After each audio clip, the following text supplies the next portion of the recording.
Bienvenue dans le monde de Tada, on se retrouve pour le top 2023, les meilleures sorties de 2023, les meilleures nouvelles séries, les meilleures rééditions, les meilleures plein de choses, deux vidéos pour ce top, une vidéo, le top des meilleures rééditions, de mes rééditions préférées en 2023, il y en a une dizaine.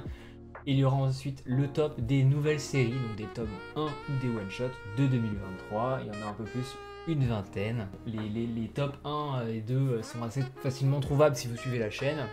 Donc deux vidéos, on commence par le top des rééditions, donc générique, et on est parti. On commence à mon sens avec la réédition que j'ai le moins aimé cette année, un manga que j'avais déjà lu, adapté de Rampo Edogawa, je l'avais lu sous le trait de Kamimura. Il s'agit de l'île Panorama de Suehiro Maruo, et là si vous me suivez vous vous dites mais Loïc, que fait un Suehiro Maruo en bas? L'île Panorama est un manga qui pour moi est une bonne porte d'entrée à l'Eroguro, mais qui pour du Maruo est beaucoup trop sage, pour du Edogawa aussi d'ailleurs. L'adaptation étant très fidèle au roman et au matériel de base, c'est une super adaptation, hein. C'est d'ailleurs la meilleure porte d'entrée pour moi, Suehiro Maruo, mais comparé aux autres rééditions, voilà, je trouve qu'on y retrouve un peu moins de ce que Maruo aime faire, voilà, son discours politique, son discours un petit peu engagé, un petit peu trash, et on est un peu plus sur de la contemplation et sur ce qui avait pu déjà être fait par Kamimura. C'est pour ça que je le mets en bas de ce top, même si, comme j'ai dit juste avant, pour moi c'est la meilleure porte d'entrée à Maruo et la plus accessible à tous. On continue avec Maruo, une réédition que j'ai découvert cette année, il s'agit de La Chenille, voilà, toujours adapté de Rampo Edogawa. Tiens, ça commence à faire. Je monte des planches en cachant certaines parties qui sont un petit peu trash.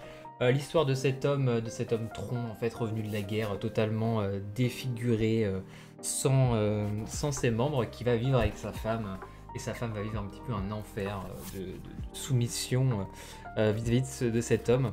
Une histoire assez courte, assez trash, qui m'a laissé sur le côté, mais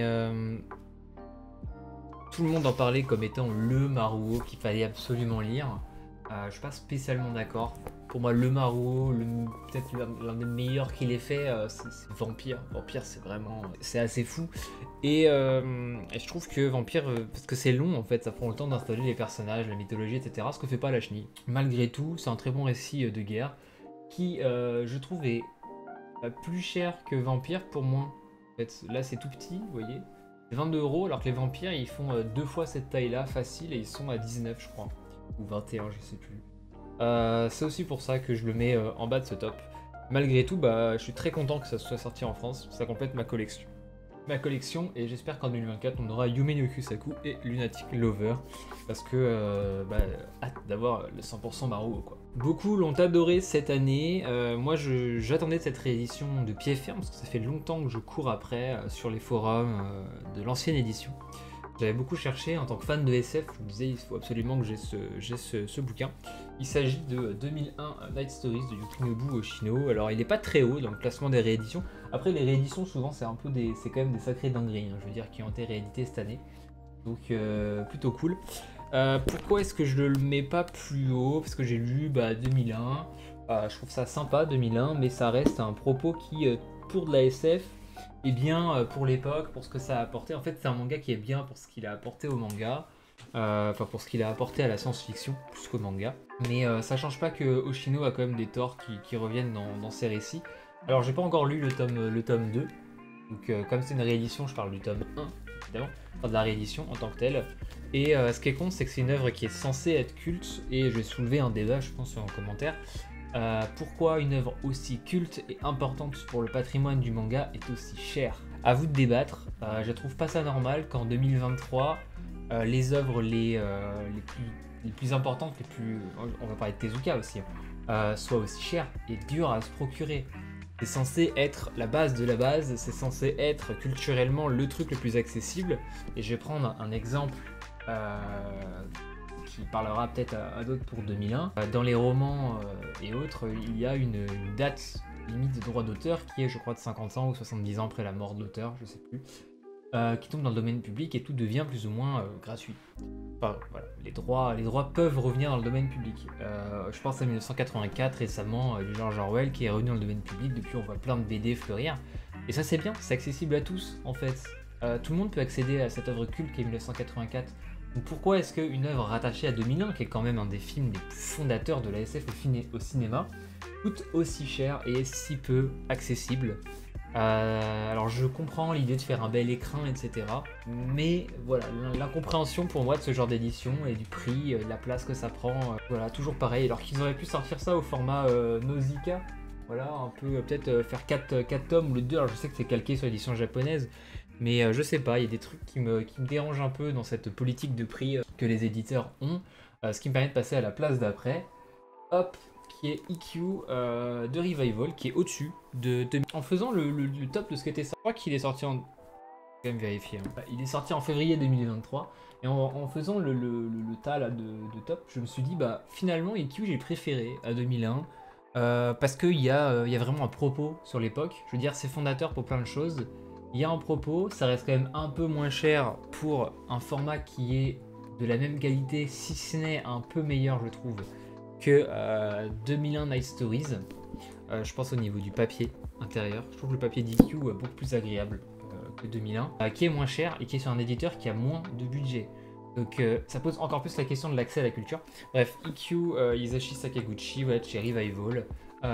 Faut que je me prenne la suite, le tome 2. D'ailleurs, faut que je me prenne Fleur de Pierre, qui sera sûrement une des lectures de 2024 à venir. Manga fondateur pour beaucoup de choses au Japon, parce qu'il raconte donc un manga sur le personnage de Ikkyu Sojun, un prêtre qui est un des prêtres les plus connus, moine zen, voilà, du Japon, qui raconte donc toute sa vie en partant de sa naissance jusqu'à, je suppose, sa mort dans le tome 4.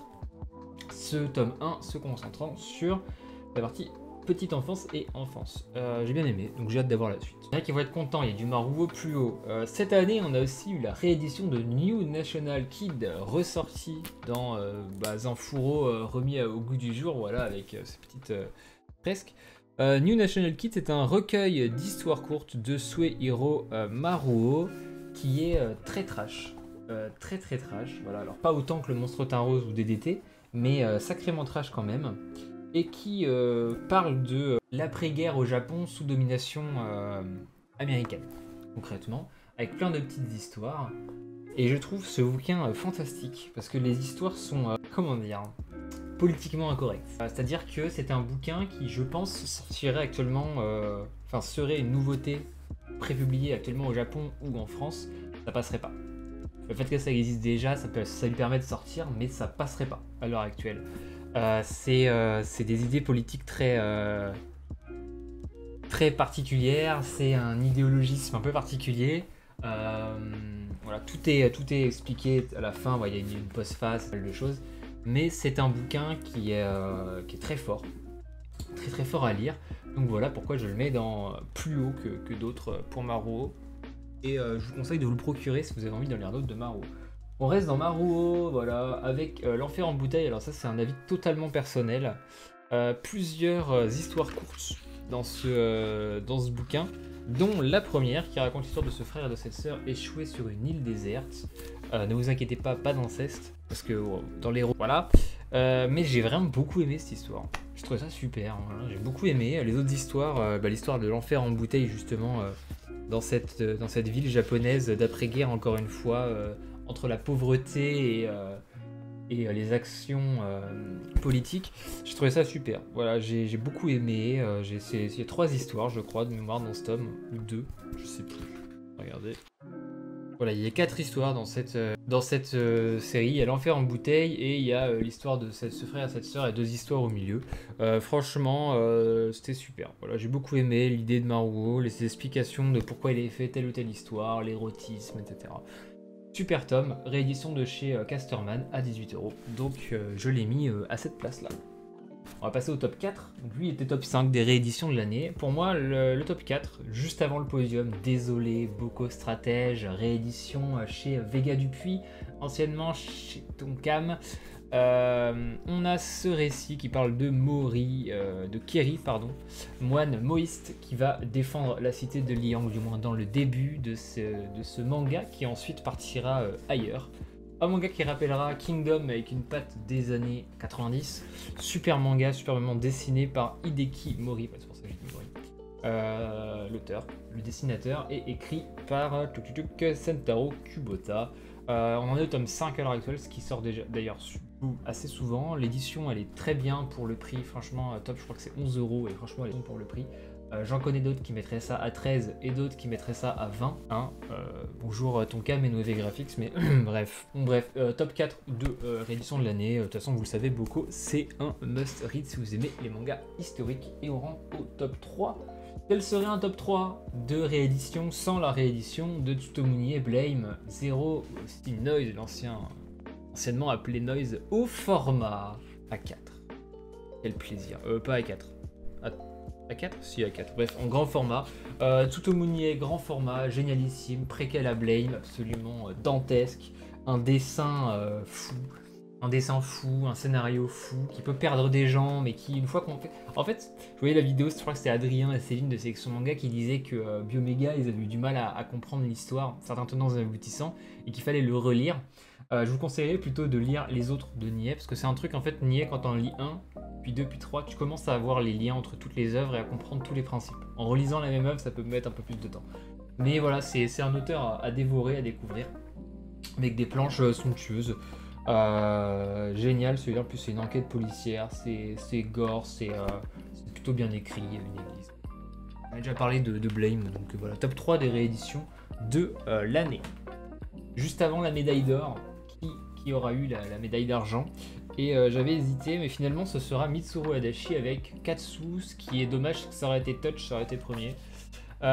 Katsu, donc manga de boxe de Mitsuru Adachi. J'ai découvert Mitsuru Adachi avec Katsu, donc je crois que c'était en janvier ou en février. Depuis, je me suis démonté toutes ces œuvres. Incroyable. Je pense que c'est ma découverte auteur de l'année. Ma recommandation auteur de l'année surtout. C'est génial. C'est de la comédie romantique de sport. C'est frais. Il n'y a pas trop de romance dans celui-là comparé à d'autres. Mais c'est cool. C'est trop bien, Katsu. C'est drôle. C'est frais, chaque personnage, ils ont leur petit caractère. Alors oui, tous les personnages se ressemblent entre les œuvres de Adachi, mais les caractères changent un peu à chaque fois. On a une fille qui est experte en boxe ici, ce qui est assez rare dans les mangas. Bref, c'est super, la réédition est cool, elle est pas très chère, c'est 10 balles. Que dire de plus? Merci Nobinobi de nous avoir édité Katsu, et j'espère qu'ils rééditeront d'autres œuvres de Adachi l'an prochain. À la suite de Katsu, on pense à Orange 2, on pense à un Touch, on pense à tout ça. Et top 1, pour moi la meilleure réédition de l'année, réédition en grand format aussi de Tsutomunie, qui est autre que Tsutomunie pour être top 1, il s'agit de Bioméga, voilà, c'est une de mes œuvres préférées de Nié, ceux qui me suivent le savent, je ne vais pas en parler plus. Une œuvre cryptique à souhait que je trouve absolument phénoménale, un manga avec un scénario qui est beaucoup plus poussé que ce que Nié peut faire d'habitude, n'en déplaise à certains autres, et franchement des idées de design des méchants, genre, regardez-moi ça, incroyable. Une édition qui vaut que 14 €, enfin que 15 €, elle est énorme, du jamais vu en termes de... Ouais, c'est ça qui me fait rire, c'est que pourquoi Nié c'est aussi peu cher et accessible à tous, ce qui est une bonne chose, hein. Attention. Et pourquoi 2001 ça n'est pas le cas, c'est comme ça. Bref, c'était ma réédition de l'année, voilà, n'hésitez pas à me dire vous quelle est votre réédition de l'année, et surtout n'hésitez pas à aller regarder l'autre vidéo, la vidéo sur les tops des nouvelles séries de 2023. Et je vous le dis, il y en a que vous ne connaissez pas, et il y en a que vous allez dire mais qu'est-ce que ça fout là? Et oui messieurs dames, ici on est un petit peu sur les chemins de divergence du manga, hein, vous l'aurez compris. Bref, on est un petit peu marginal sur cette chaîne, et je vous souhaite à tous et à toutes de bonnes fêtes. Le concours en commentaire comme d'habitude, le code Rakuten en commentaire comme d'habitude, c'était Tada, et je vous dis à la prochaine. Pour la dernière vidéo, j'ai tourné en une après, donc j'en ai marre de tourner des vidéos. Bref, à plus.